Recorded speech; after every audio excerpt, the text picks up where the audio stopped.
And if I'm being honest, and I know this is bias because I'm a point guard, when I watched Game 5, what did I say was missing for both teams? You. No. I'm just kidding. She didn't say that. Gotcha. A point guard.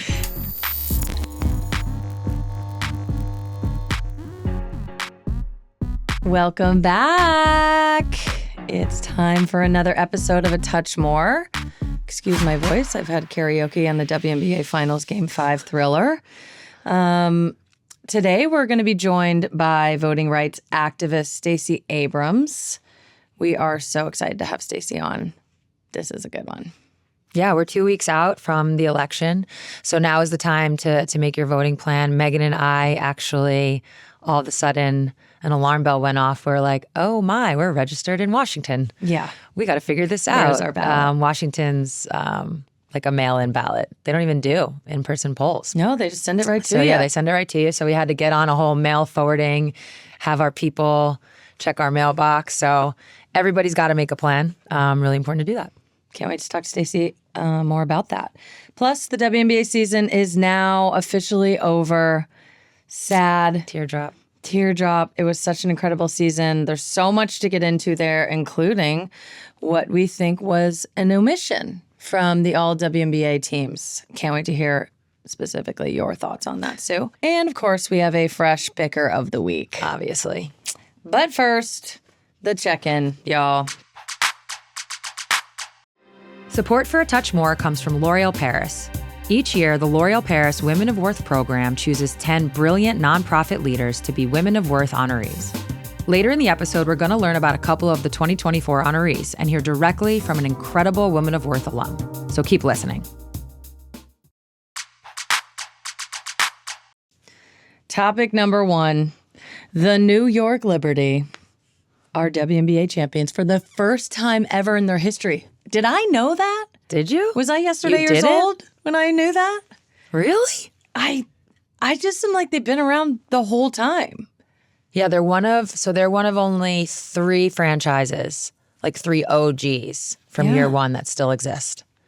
Wow. And they're the only ones that haven't won. Phoenix has won. LA has won.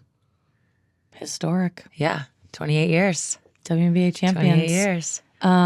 Babe, you've been in so many of these finals, so many big games in the W. What was your impression of the atmosphere, the energy inside Barclays?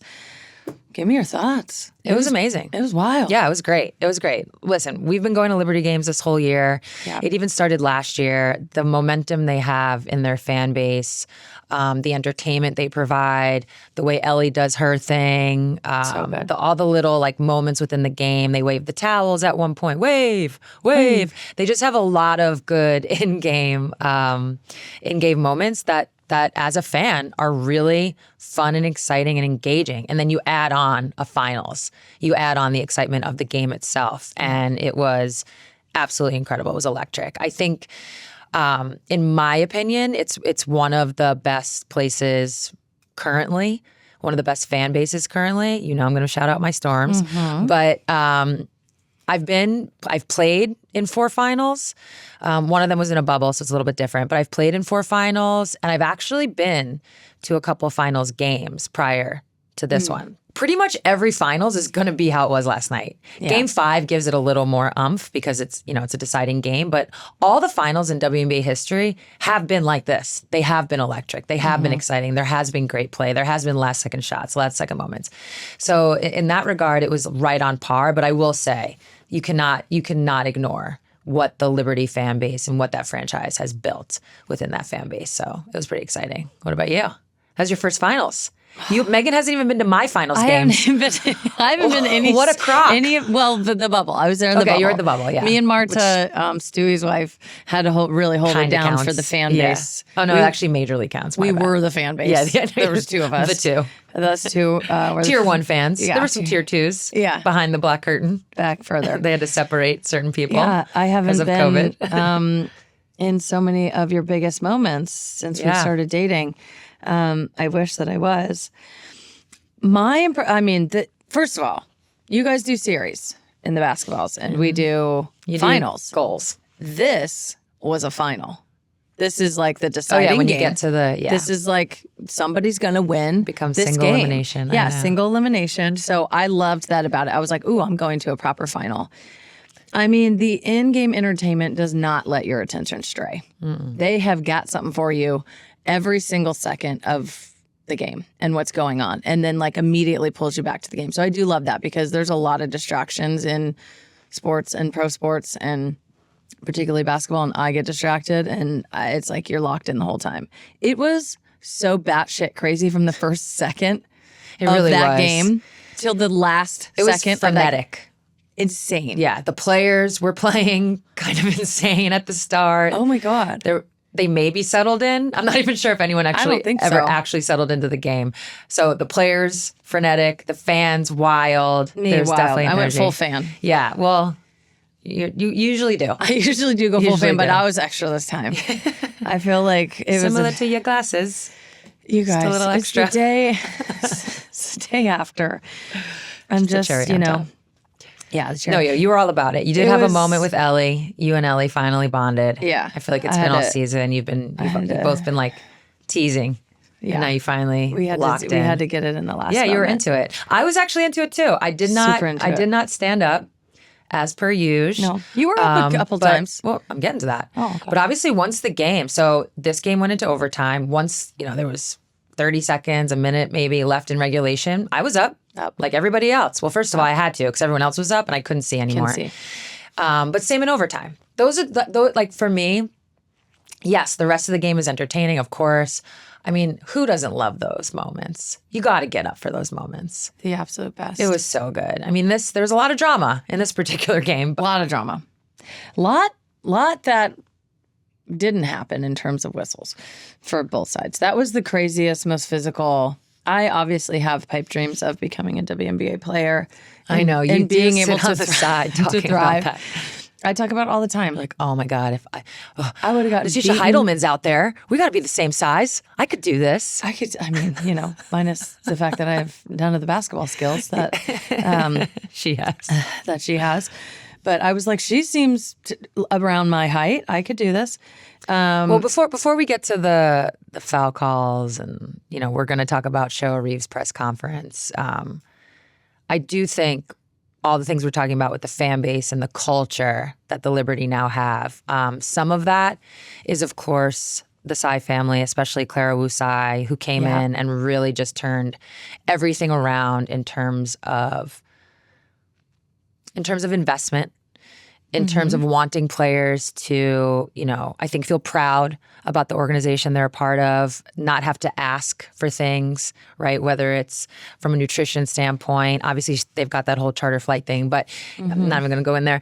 But facilities standpoint, right? Obviously creating that culture within the arena. So I think that's really what makes this Liberty Championship different. Yeah. They're all special. Every time you win, it's special. But it's different because this is a story. There is a storyline to what happened to the Liberty in the last 5 years prior to the Tsais buying the team. So I think that is really special. But I also want to shout out a lot of the other front office and other members of the Liberty organization who have been there. They've been grinding. There Shout was out a lot Shayna. of tears. A lot of tears. We saw a lot of people that we've been seeing, a lot of these people very well, but a lot of people that we've been seeing for the last year, for the last 2 years, and like this journey that they've been on, to your point.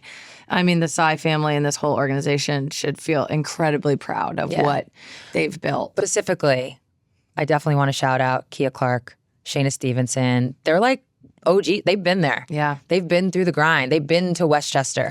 They know what that means. Oh, no. So for them to get this, and listen, I'm not going to lie. I obviously, goes without saying about the Seattle Storm. I joke about it all the time, but it is real. That is my heart, my home. The other team that I have an affinity for is the Liberty. That is who I grew up watching. Yeah. So even as the confetti fell last night, I felt myself get a little emotional because as a little girl, I mean, not that little, I was like 16. Oh my God, I'm getting emotional. As a I younger, have these glasses on. a younger woman maybe, that was my dream, to play for the Liberty. And I again always have such a special soft spot for them because of the way they treated me throughout my career, especially in my retirement year. They made that game really special for me. So it's not quite the same as if the Storm won, but I did feel it. And then of course, Brianna Stewart's like family to us. Oh, so seeing her, Marta, our baby child, Ruby, her Teo, knocking down those free throws at the end. Oh, that was so sweet. So I think that's what makes this so special. Do you want to talk about the Nike ads though? Because those things hit. Nike, man. Who is writing? Ionescu. They need to be the president. Who's writing these ads? Ionescu is so... Liberty has a nice ring to it with the Statue of Liberty hand having a championship ring on it. Frank Sinatra, New York, New York in the back. It's so good.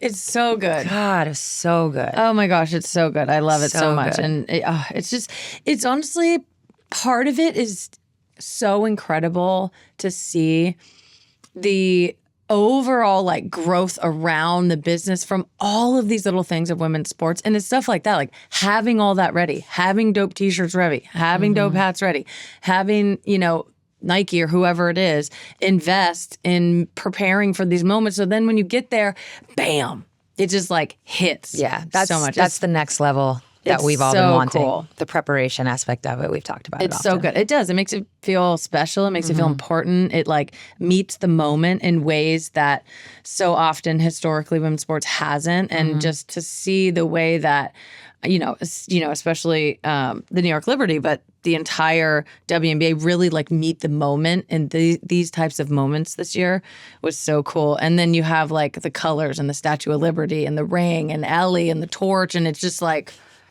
it's perfect. Sounded like a New Yorker over there. Listen, there she is. Lady Liberty. We'll tell that story another time. Yeah. Although I think we did tell it during the pandemic. Oh my goodness. Yeah. That takes us to the actual basketball that was played this series, but especially this game. Let's take a listen to Cheryl Reeves' post-game reaction. I know all the headlines will be Reeve cries foul. Bring it on, right? Bring it on. Because this shit was stolen from us. Bring it on. We know we could have done some things, right? But you shouldn't have to overcome to that extent. This shit ain't that hard. Officiating it's not that hard. When someone is being held, be consistent. If you don't want to hold it one end, then don't call it the other. Be consistent. Every team asked for that, right? Sandy asked for that last game. So 3 of the games in the series, we're talking about the same damn thing, right? So I tell these guys, for whatever reason, it didn't work out, right? It just doesn't feel right. League office might have something to say about that. We're going to see. Just a reminder, it is Monday. We're recording this on Monday, day after. It's a developing story. There's going to be, I feel like, a lot to come from this. But Sue, your reaction in the post-game presser of a stolen series. And criticism of the refs and the physicality of the game. So I'm actually not really going to comment on Cheryl Reeves specifically. I think what we're seeing is the emotion of a absolute gut-wrenching loss. Yeah. Right? You're seeing that. The Minnesota Lynx also had something happen in 2016 where there was a shot clock violation that didn't get reviewed, and it potentially was a reason they lost the game. For them, I'm sure they would say it cost us the game. But all I'm going to say about that is this is sports. This is sports. I mean, it sometimes sucks.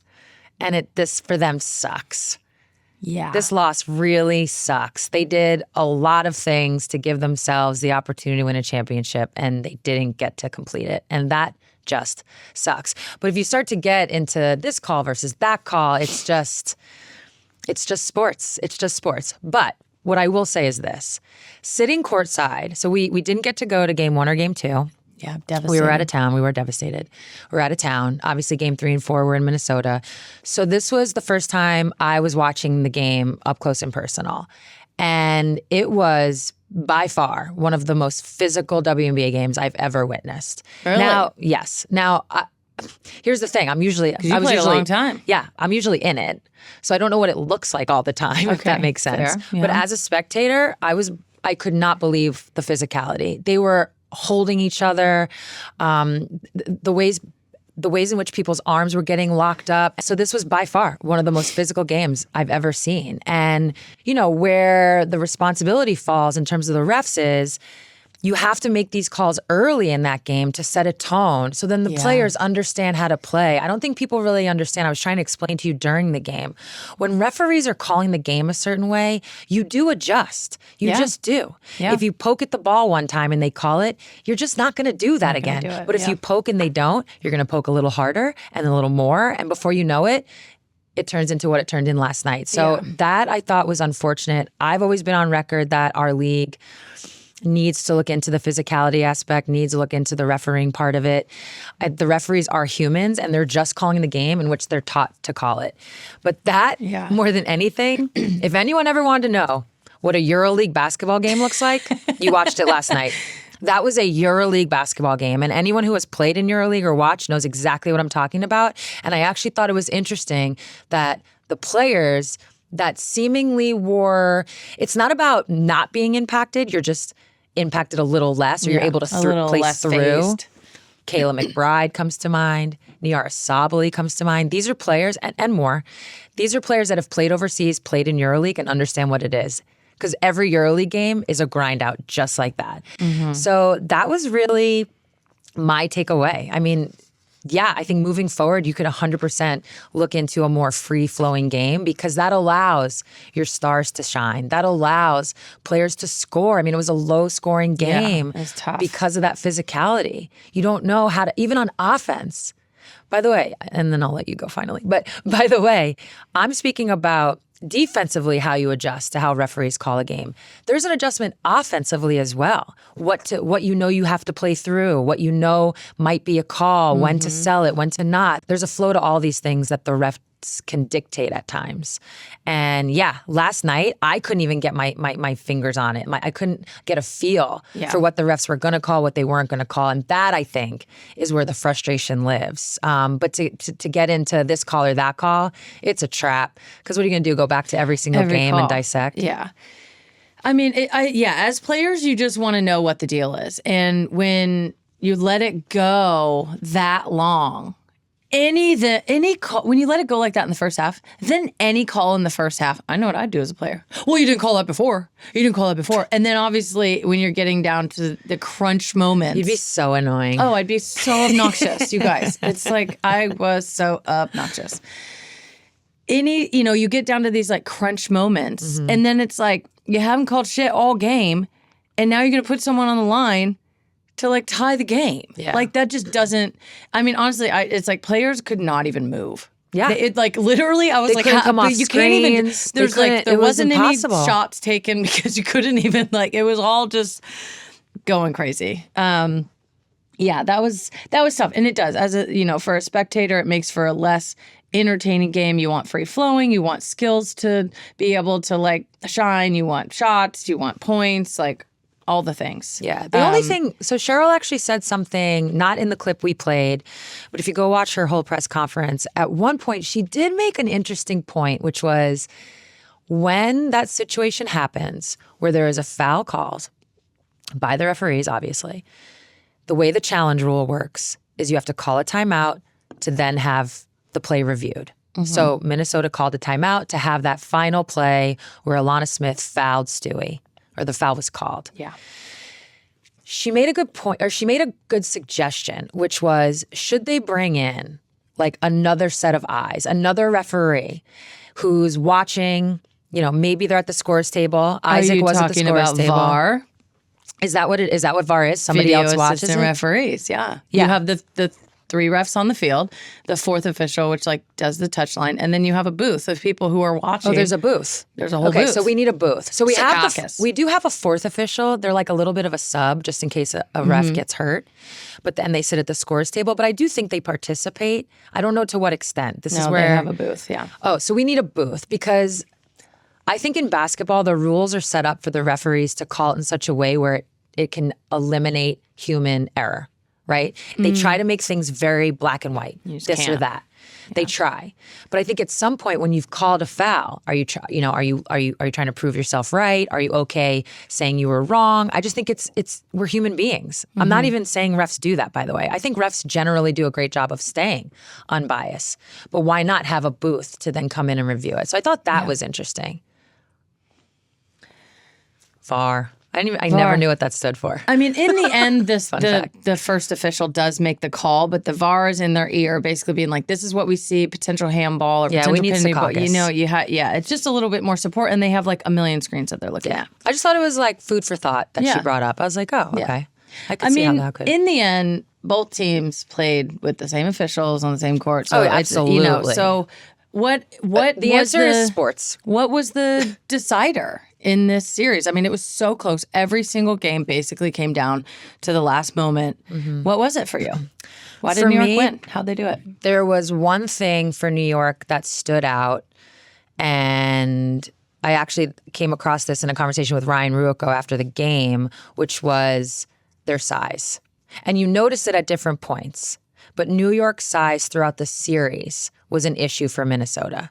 Just literally their length, their ability, and what that led to was their ability to get offensive rebounds, right? You look at the play where Stewie went to the free throw line, I don't remember exactly when it was, and missed the two free throws. She was able to get that opportunity because they got so many offensive rebounds on that possession. So that, I think, was the one little thing, little meaning just one, not little in impact, that tipped the scale towards New York. They were able to use their size. And if you look at Game 5 specifically, when they went to the bigger lineup and they put Niara Sabally in. That lineup was huge. Along with Stewie, along with Jonquel Jones, along with Phoebish, and then Sabrina at the point, that was the lineup that ultimately broke things open. Yeah. And shout out to Niara Sabally for that. But that was really important. I think the other thing is, this was not a series of execution. I did not, especially as the series went, which is it's actually not that surprising because when you're in a series, and it's going to get even harder when the WNBA Finals goes to 7 games, you know these teams so well already. So and then the scouting, ticks up even more. The physicality was such where it made execution difficult as well. So I do want to acknowledge that. Part of the lack of execution for both teams was the physicality. I mean, they couldn't even set screens. They were blowing screens up. It was impossible. So that was another part of it. But because there wasn't a ton of execution, it really came down at times to individual players making plays. It wasn't that, plays that were drawn up. It wasn't things that were diagrammed. It was, to be honest, like a hot mess at times, but players made plays, again, on both sides. So I think that was the other thing that stuck out to me. And really, sometimes, sadly, in sports, it's like New York just made the last play and the time ran out. Like they could have kept going for days. And the time ran out. But that happened throughout the series. At the end of every game, it was just players making plays on their own. Something else that really surprised me about the New York Liberty was they had an opportunity in regulation to use their reset timeout. So obviously everybody knows in basketball you get timeouts. The WNBA this year added the reset timeout, which is basically you call it. You can then advance the ball late in the game, but you don't get to huddle. And they had a reset timeout after, I forget who missed, but after a miss, they got the rebound like 1.2 or 1.4 seconds, and they just let the clock run out. They could have called a reset timeout. So that surprised me. And I think the other thing is, this isn't about being surprised, but, Shoa Reeve talked about the refereeing. Obviously, the last call is going to get reviewed 18,000 times. Tons of trolls are going to be participating in that. I watched it, and Stewie did travel. And then that's another spot where you're just like, shrug, sports. It's tough and it hurts. It's happened to me. I've been on the other side of that where somebody has traveled and they haven't called it. Yeah, it's tough. I mean, I'm biased, so I chose not to see it, but it's fine. No, it is tough. Obvious, it's one of those things. It's like, you want the human element. Like you don't, you can't do it perfectly and make every single rule. It's like, it's just, that's part of it. That's why we love it. That's why we hate it. That's why it's heartbreaking. And do you want to give a shout out to your boy? Scott. Who sat directly across from us? Scott Galloway was at the game. I do want to talk to him. I got to see him beforehand. Looked like he was having a ball. I've got to hear it. Hear it. You never actually got to see him. No, I didn't see him because after the show it got so wild and I showed up late. because I was celebrating Kelly O'Hara's retirement. Kels, Hells Bells, we love you so much. We'll be covering that for sure. But yeah, we got to hear Scott's thoughts on his. I cannot wait. Maybe his first WNBA game, or maybe he's been to one more. But I don't know. This is a ruckus because he was directly across from us. atmosphere. I kept having moments where I was like, I wonder what he's thinking. Yeah, I wonder what this soccer man is thinking. I feel like he's going to buy a team. He's going to buy it. It's going to be on the investments tips that he does. I hope so. The biggest investments for 2025 are going to be women's sports. Ellie the elephant. I want credit if he takes that. No, I'm just kidding. So I think that's what did it for New York. I think when you look, What's next for the Lynx? I think when you look at the Lynx, season. So what I see is a player in Nafisa Collier who has now established herself without a doubt. She was already like half a step away from this, but this year really put her on the map in a way where, okay, you now have an MVP candidate that you can build around. Her game's nice. Just her. So I think, and I'm sure Cheryl Reeve and their front office is going to be looking at it in this way. It's like, all right, here's our focal point. Let's build around her. And if I'm being honest, and I know this is bias because I'm a point guard, when I watched Game 5, what did I say was missing for both teams? You. No. I'm just kidding. She didn't say that. Gotcha. A point guard. Yeah. Like someone just running Neither things, pulling the team- strings, getting people open. Yeah. In Game 5 specifically their specifically. game being setting other people up. Yeah, in Game 5 specifically. And by the way, a point guard does not mean you are not a point guard just if you dribble the ball up. Right. You are not a point guard just if you can get an assist. I don't mean that. I'm talking about you're dribbling the ball up the floor. You see your post players being guarded by a guard. How do you exploit that? You're dribbling a ball up the floor. Your shooting guard just made 2 threes in a row. How am I getting her another one? That is what I'm talking about. And I think Courtney Williams did an absolutely phenomenal job all season of running the point. There's a couple things that are difficult in the game of basketball. Going from being a 4 to a 3, so basically a forward to a guard. To me, that is the hardest thing. When people do that, I have so much respect. It's so difficult to do different that. Position, yeah. And then anytime a 2, particularly 2s, really anybody, but a 2 is asked to now be a full-time point guard, that is a very difficult thing. Yeah. It's like a very whole different difficult. mindset. Yeah. Right? So I thought Courtney Williams did amazing. And then as this series went, you could tell a lot was being asked of her from that position. She was being asked to run the team and score and be the playmaker with the ball. And so it was just a heavy load for her. So I wouldn't be surprised if the Lynx look for a point guard. And also shout out to Heidelman. I thought she did a great job off the bench providing energy. She had some great minutes. But yeah, I wouldn't be surprised if they look for more of a traditional point guard. But I'll be honest, it's a little bit of a dying breed. Yeah, well, I was going to say, who's on the market? And or more playmakers with the ball in their hands. Just to bolster up what they already have. Like what they already have clearly is good enough. Yeah. They were right there. But just to give it a little more to benefit ultimately Nafisa. Who's on the market? I cannot talk about that. That is tampering. Oh, okay. Well, do you want to whisper in my ear and then I can talk about it? I know, you're like my puppet. I know. Sue's like, I can't say that. I'm like, well, I can. No, I'm joking. I would have to look. I could probably throw names out, but I'd have to really look. Okay. So yeah, that's that for the WNBA season. I'm sure we'll still look back and discuss all the impact and what happened. But until then, congratulations to the New York Liberty.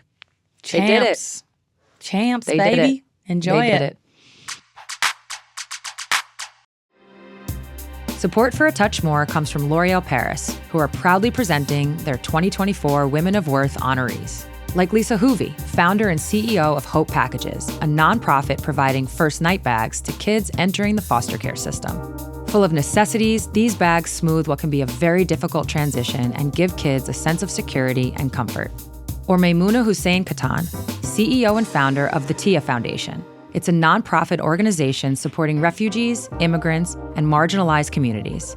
Maimouna has turned her personal experience living in refugee camps into a catalyst for supporting others navigating similar situations. These are just 2 of the 2024 honorees. And in today's episode, you'll also hear directly from an alumnus of the L'Oréal Paris Women of Worth program, who will tell us her story in her own words. It's such an honor to be able to celebrate these women and help share their stories with all of you. Learn more about this year's recipients at womenofworth.com.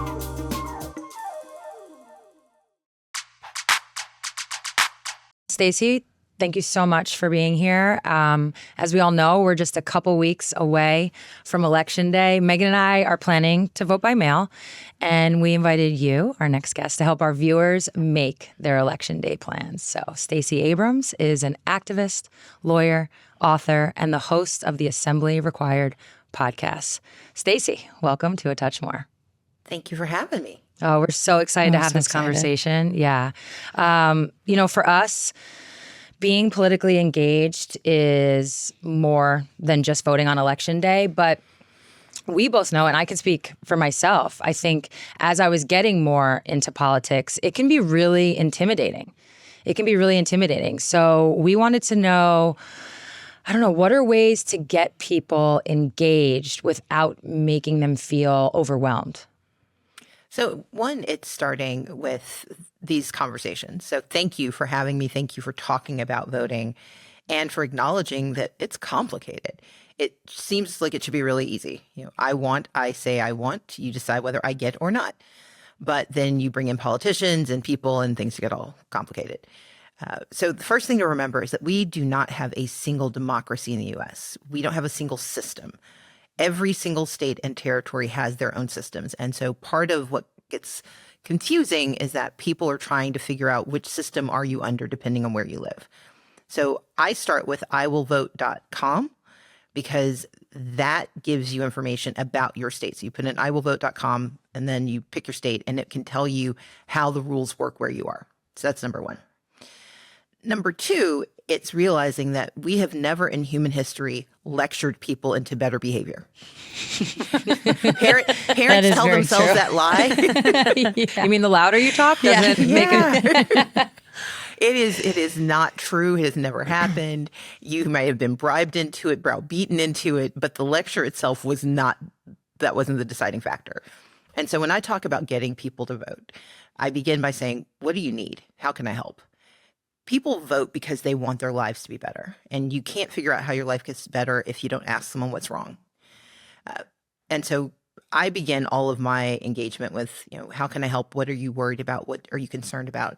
And then you help them connect the dots to how government is either helpful or harmful, or sometimes completely agnostic to or totally unaware of your issue. But when you take it out of the atmospherics and down to the personal level, people start to understand, oh, this is me telling other people what I need. They just happen to have the power to do something about it. That's why we have elected officials. And then the third one, and I'll stop with this, is that there are people who don't want to hear from you, which is also, I know, shocking. Apparently not everyone's opinion matters and not everyone wants to hear what you want. And we have these competing interests at the local level, at the state level, at the federal level, where there are those who want their opinions to be the only thing we think or know, others who are convinced that they care about you, but they know better than you, and some folks who really do want to hear what you want, but they don't know how to find you. And so voting is how we solve for all of these issues. We can tell the people who don't want to hear from us, you're going to have to listen anyway because I'm going to vote. You can tell the people who think they know better than we do, no, we're going to do this ballot initiative and we're going to make you do something else. And you can tell the people who just want to hear from you, by the way, here I am. I'm showing up and I'm not going away. And that's why voting helps change things. I have a question on the nuts and bolts of it. And, you've done so much work in voting in Georgia and, honestly, in the entire country and work with voter suppression. And I think, to Sue's point, and we hear this a lot, people getting overwhelmed. On Election Day, what are some tips for people to, not just hold themselves accountable, but their friends and family?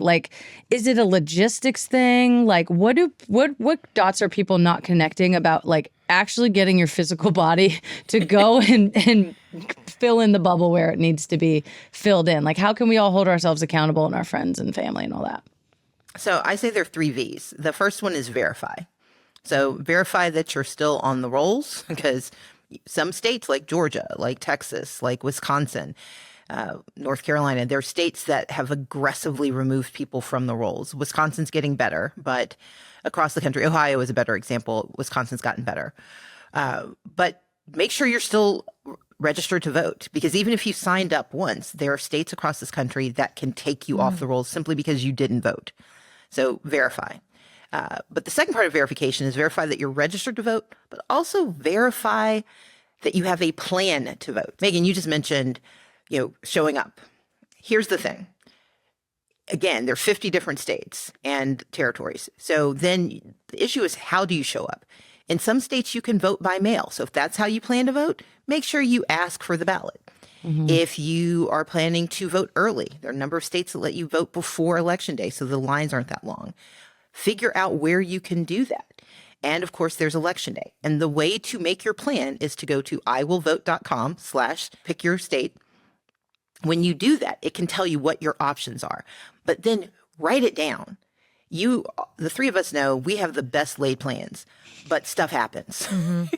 And you get distracted by a butterfly or by a crisis. Both. And then there's Armageddon and we don't have democracy anymore. So figure out your plan. Verify that you have a plan to vote. So verify you're on the rolls and verify you have a plan. The second is volunteer. So once you figured it out for yourself, volunteer to help someone else.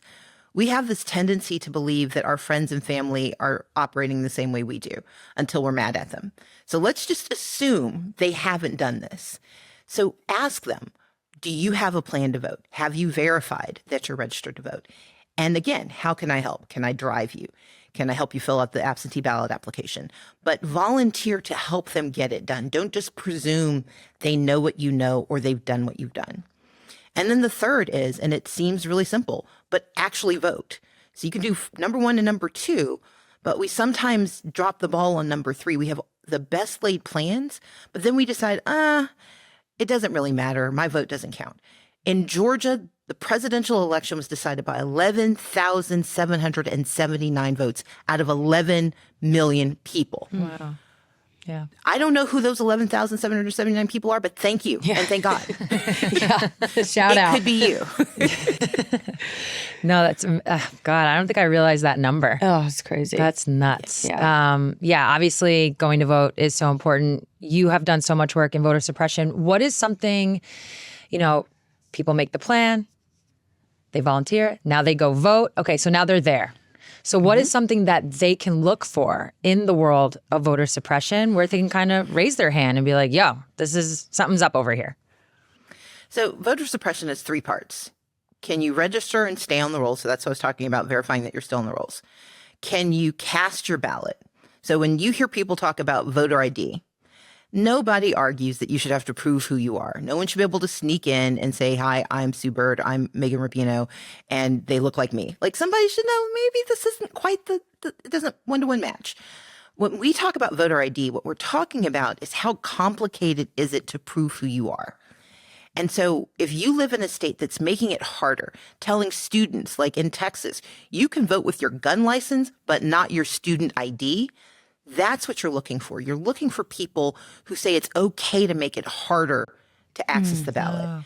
You're looking for folks who say election security. We don't have insecure elections. What we have are elections that are harder to participate in because they don't like who's voting. And that's not to say there isn't ever any election security issue, but it's rare enough that usually what they're saying is, I'm going to try to scare you into letting me make it harder for the people we don't like to vote. So look at who's saying that. Look at who's saying, I want more people to come into the process versus who's trying to keep people out. And then read the whole ballot. If you believe nothing else, do not stop at the top. We spend billions of dollars in this country learning or competing for the presidency, hundreds of millions for Congress. But most of the decisions that impact our lives are state legislators, governors, city council members, county commissioners, your water board. So go all the way to the bottom. Just assume the fine print is what's going to get you in trouble. So read all of it. But don't be afraid to make a mistake. And I think that's the last thing that people kind of hold on to. A lot of folks only vote for the top because they don't know anything about the rest. That's why we have political parties, to kind of give you a shorthand to figure out who you like or who you don't like. But don't be afraid to risk going all the way to the bottom because sometimes it's just common sense, but we skip things if we don't feel like we're an expert. There are those who have absolutely no qualms about imposing their value system on you, whether they know what they're doing or not. I'm not saying do that, but I am saying trust that your instincts are pretty good. And if you do a little bit of research, you can make a good decision. You don't have to be perfect. You just have to be a participant. I love that so much. I love that so much because I think people do get so overwhelmed and they're like, well, I haven't read, our entire history of foreign policy. So I just don't know. And then I'm out. And it can be overwhelming if that's how you're approaching it. So I love that idea of just getting it's the more you get in the ring, the more comfortable you're going to be, the more you do it. Yeah, I really like that. Did you? Yeah, no, I did. I was just curious. So if someone does see something fishy, is there any kind of method for them to, do a little tattletailing? No, absolutely. So Fair Fight is an organization I created that really focuses on making sure election processes work. And there are lots of groups like that. So if you start with Fair Fight, we can usually get you to the person you need to get to. So fairfight.com. Tell the person at your polling location. If you see something, say something. Especially if you live in one of the states that is making it easier for people to intimidate you. Just today, there was an article in the Washington Post about how the Republican National Committee is sending out armies of poll watchers, basically to find out if you're doing something wrong so they can sue more easily. That wasn't the initial intent of poll watchers, but there are going to be people there who are looking to see what's happening. If you see a problem, tell someone you trust. Again, you have state parties for a reason. If you see something in the moment, make sure you tell the person in charge. If they don't seem to be listening, ask to speak to someone who is a poll observer. So there are two words. There's watchers and there are observers. They tend to have different powers depending on the state that you're in.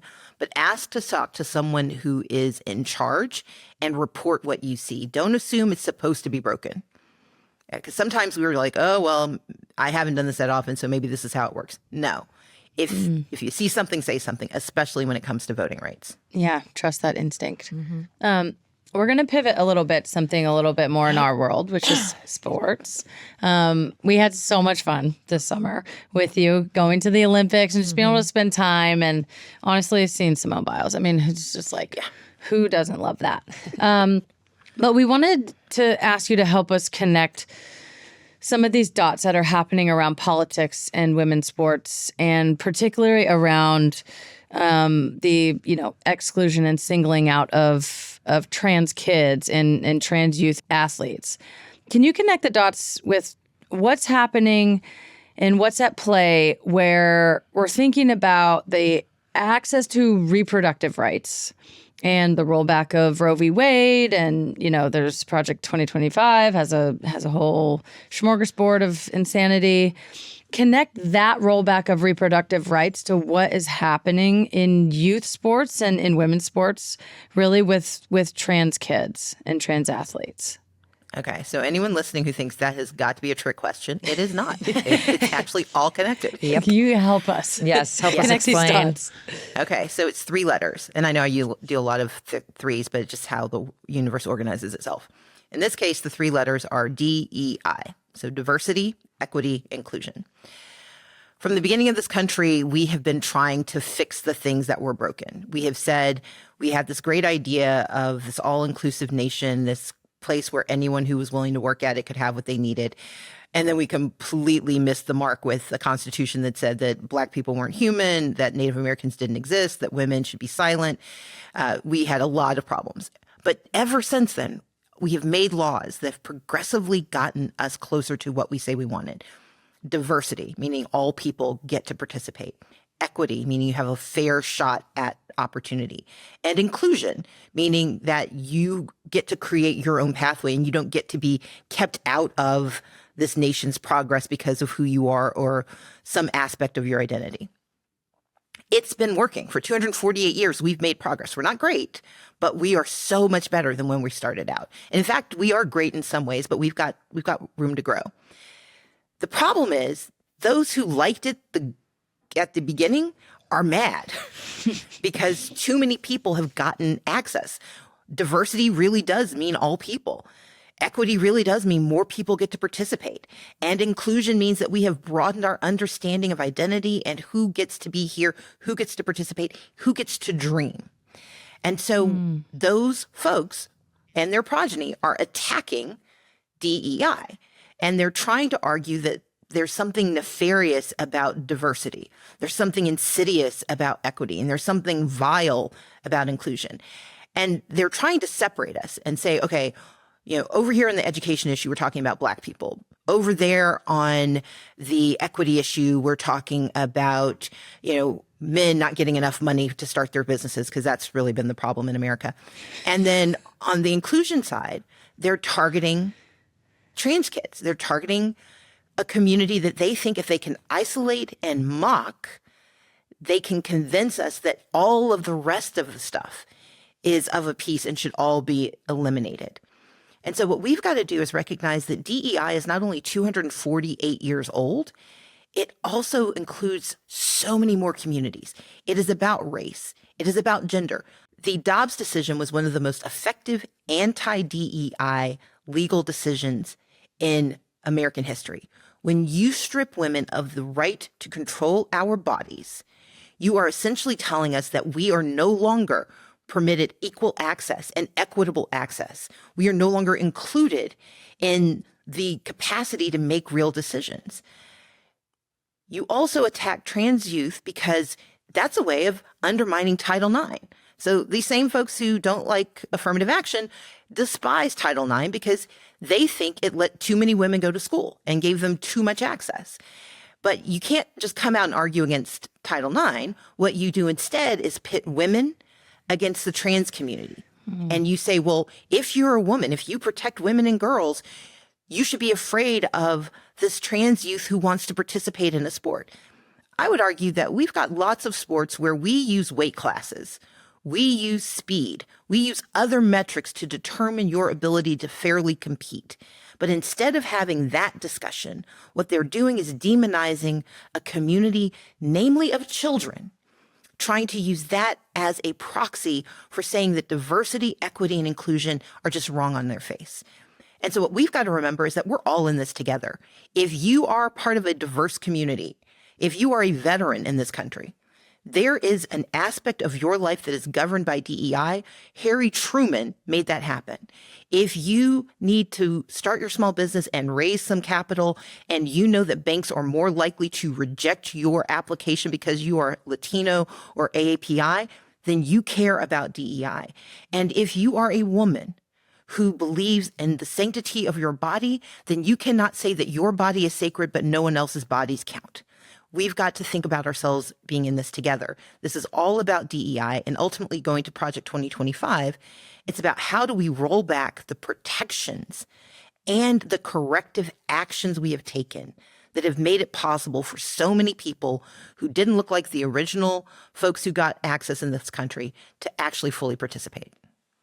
Wow. I mean, you just connected 30 dots for gosh, me it's sitting so right comprehensive. here. I never thought about. I'm like, people need to hear this. I'm like, I never thought about what's happening for kids in sports with the attack on trans kids. I never thought of that as DEI. So what made me think was none of us are free until we're all free. Do you have like 50 hours in your day? As opposed to, I mean, just like, okay. I just was wanting to ask. I was thinking the same thing about the equality of your day versus my day. It feels like yours is more. So you're just a lot smarter and do a lot more with it. No, I'm just kidding. Okay, there's so many issues that we can talk about, whether it's climate or voter suppression or democracy or all of it. They're all so interconnected. So this question's a little tough because everything matters so much. But for people maybe just wading into politics for the first time, or they're sort of coming to their own existential crisis about where we're at, what issues do you feel like are most urgent? Maybe as like a building block to continue on the progress that we have made as a country over all these hundreds of years that is feeling a little bit perilous right now. So I start with foundational issues, and you listed a bunch of issues I care about and I've gotten involved with, but the unifying factor for me is that I believe people deserve opportunity. You're not guaranteed success, but you should be guaranteed access. And what I tell folks, when you're trying to figure out where you want to enter, think about what animates you, like what makes you excited about waking up, and then what scares you. What are you afraid will happen? Those are the two poles to look at to figure out where you want to enter this political conversation, because we don't all have to do the same thing, but we all have to do something. Everything, Everywhere, All at Once is a great title for a movie. It is a terrible mission statement. So I go with something, somewhere, soon. And so you pick the something that either animates you or terrifies you. And the somewhere is you start at the polling place, because that's the place where the people in charge get their power. And if you want them to do better, they need to know they need to be aware of you. And they don't have to pay attention to you if you don't show up. And then the soon is voting, because in a democracy, in a constitutional republic, in case there's someone listening who's like, oh, so we're not a democracy. We're both. We're a constitutional republic and we're a democracy. In a system like ours, voting is the most foundational part of the decisions we make, because it's who gets to spend all that money you pay in taxes, who gets to write all the laws you have to obey or not. It's who gets to decide what happens to your children because of choices they're making 10 years before you even think you want to have them. Voting is the foundation, and that's why we've got to do it. But we don't have to do it for the same reasons, but we all have to do it. That's why I do most of my work. When people first meet me, it's around voting issues. If you stay with me long enough, you'll realize I care about a lot of different things and I can talk about them. And I try to create organizations or conversations about those issues. But I always come back to, how do we operate as a society? And in the US, we operate because we are a democracy, and that's what we have to protect. So if you vote for nothing else, vote because we need to hold our democracy together. If we don't do that, the rest of this falls apart. That was a bar. I feel like every time I talk to you, I'm smarter. Yeah. I leave the experience. No, you have such a way of just cutting through. Yeah. It's such a pleasure. Be a great conversation for our listeners and everyone to hear. It's just, it is. It's such a pleasure. You just speak right to it. And Megan really wasn't joking when she said you're using your 24 hours better than anybody else. She's built different, y'all. You literally just released. So Stacey has just released her third children's book, Stacey Speaks Up. You have a new documentary out, Louder, The Soundtrack to Change, came out on October 17th. That came out on Max. And you can also listen to Stacey's podcast, everybody, Assembly Required, wherever you get your podcasts. Stacey Abrams, thank you so much for literally schooling us and schooling everybody else. I appreciate it. Thank you. Thank you guys so much for having me. It is always a delight to spend time with you. I know. Next time we're going to talk about, I want to hear all about your books. People don't know about those romance novels. There you go. Just bring it. I'm happy to come back. Yeah. Oh, yeah. Oh, we'll be calling you. Yeah. Thank you, Thank you, Stacey. guys. Thank you. Great seeing you. Vox Creative. This is advertiser content from L'Oréal Paris. We're quiet survivors. We say that we're okay when we're not. We will hold strong and push our own emotions away to care for the people around us. As an offensive player, I always knew that I was the first line of defense. It's a lot of responsibility, but the stakes on the soccer field are so different from the ones other frontline defenders face, especially nurses, who are out there protecting us every day in ways that really matter. My name is Shannon McPhee. I am the founder and CEO of Operation Happy Nurse, but before that, I was a neonatal ICU nurse for about 8 years. Working as a nurse, Shannon began developing severe anxiety from the life or death situations she experienced each time she stepped into the ICU. And she didn't have anywhere to turn for help. So she started Operation Happy Nurse. We focus on providing preventative care measures to the nursing community so that we can positively cope with the things that we see and the traumas that we experience. L'Oréal Paris Women of Worth program gave a voice to that quiet survivor. Each year, L'Oréal Paris launches a nationwide search for 10 extraordinary nonprofit leaders to be named Women of Worth. Each honoree receives $25,000 to support their charitable causes, mentorship from L'Oréal Paris Network, and a national platform to amplify their stories and their work, and to remind powerful women that they can be the ones to define their own worth. We as women are taught that our worth is defined by the people around us. And to me, that's what worth is, to find things within yourself that you know are benefiting the world in some way that other people might not see at face value. Learn more about Shannon McPhee, Operation Happy Nurse, and this year's recipients at womenofworth.com.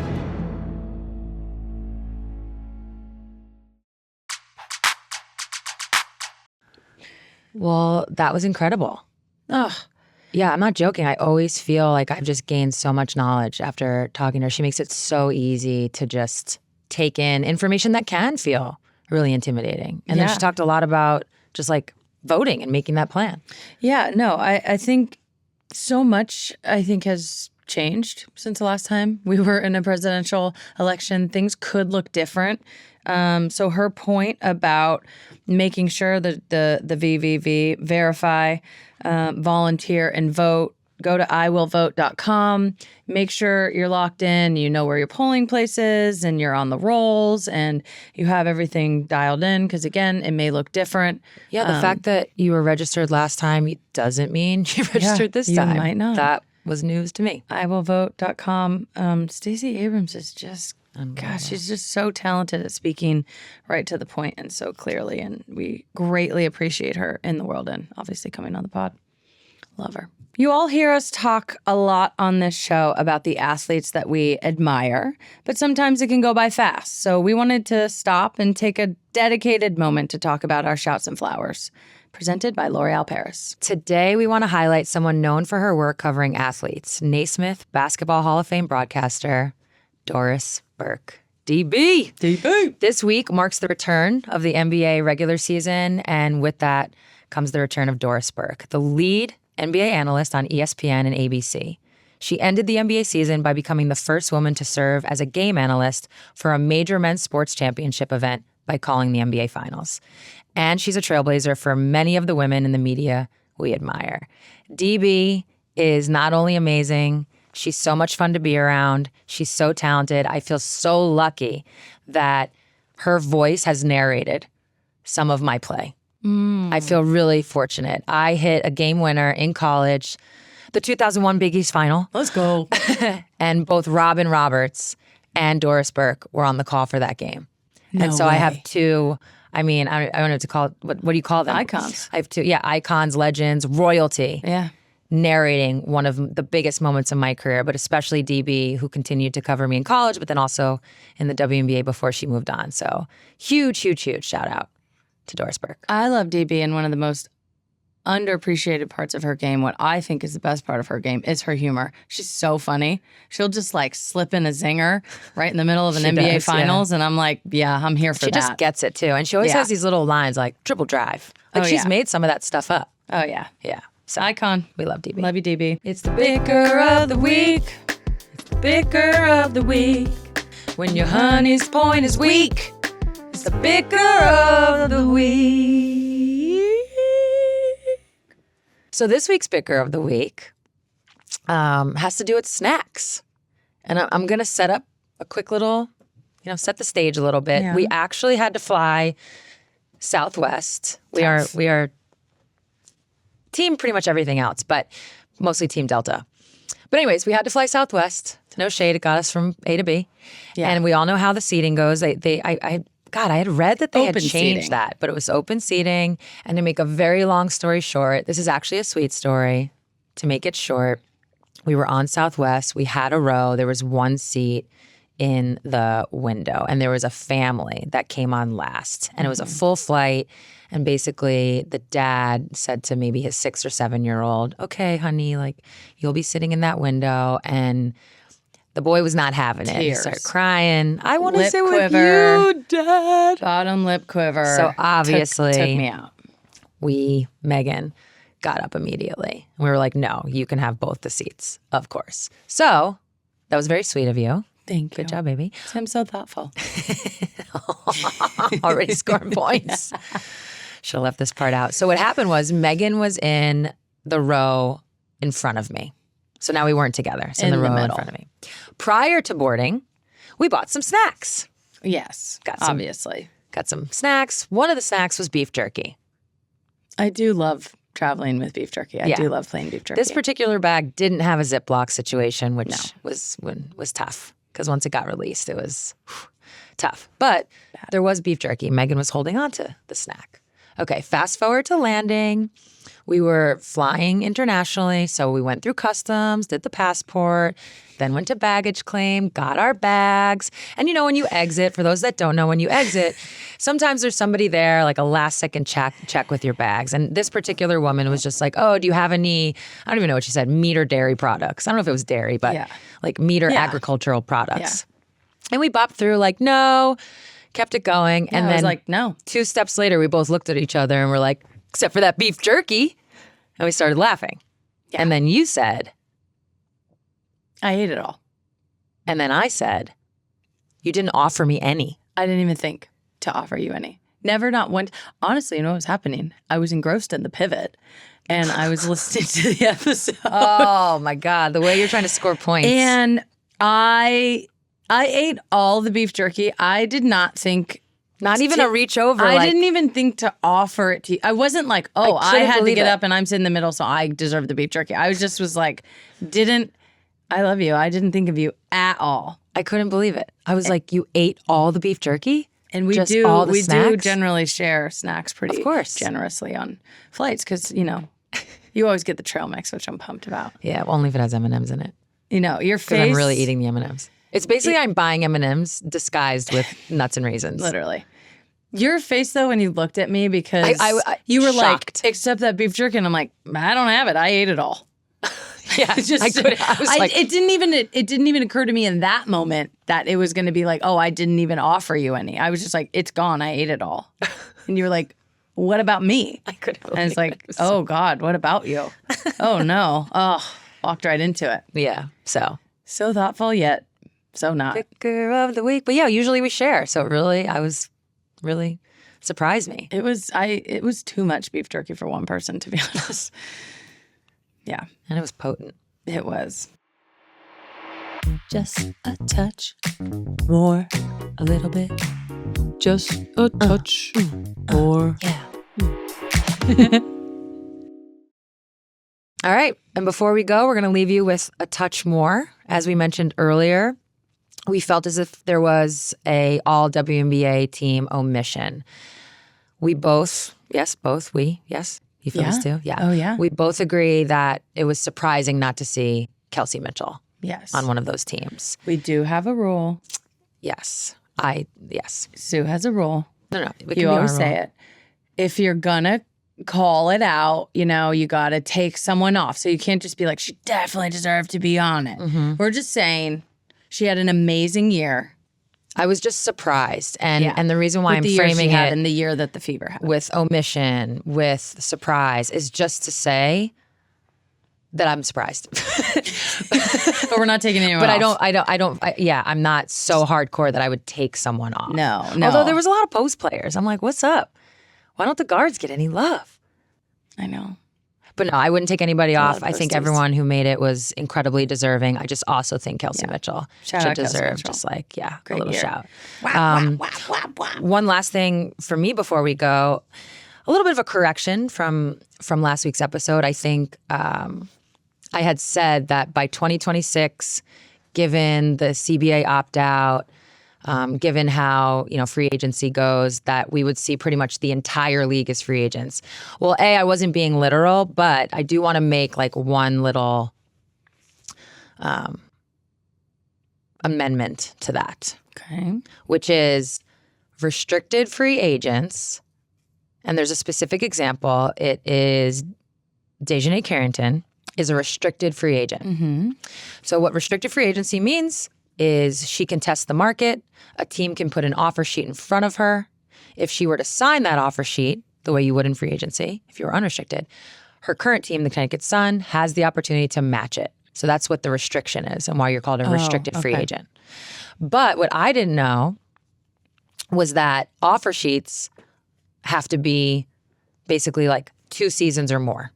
I think the max is 4, so somewhere between 2 and 4. Oh. So I bring this up to say, Carrington will not get a 1-year offer sheet because that doesn't exist. She'll only get a multiple year offer sheet. Would she want to sign that?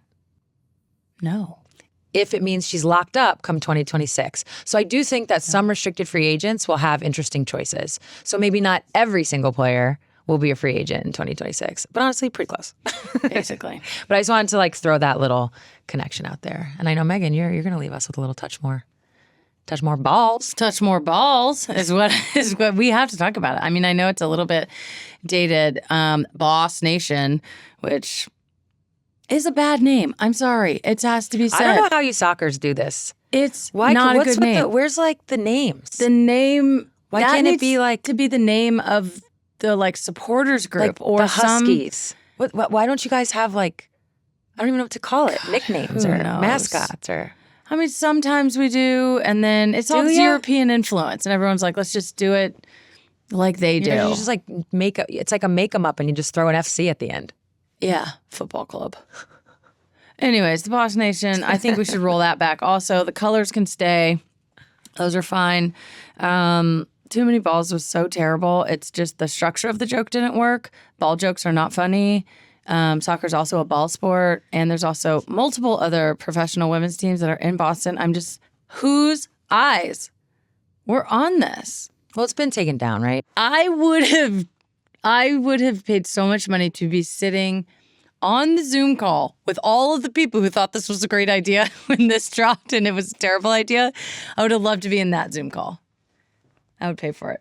But they're going to redo it and it's going to be better. And honestly, I can't wait for these supporter sections of all the other teams when Boss Nation comes and plays because they're just going to get trolled probably forever.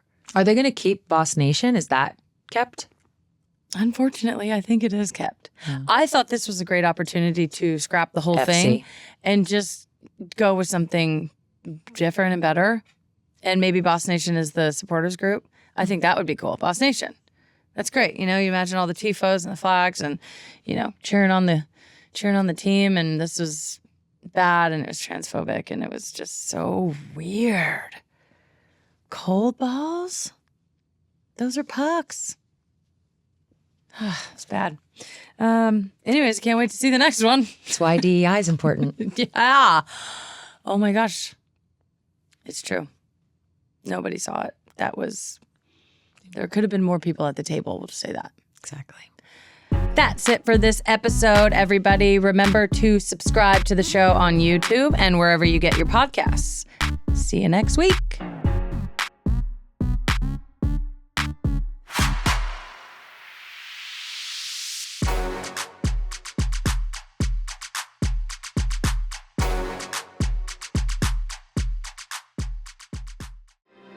Thanks to L'Oreal Paris for their support.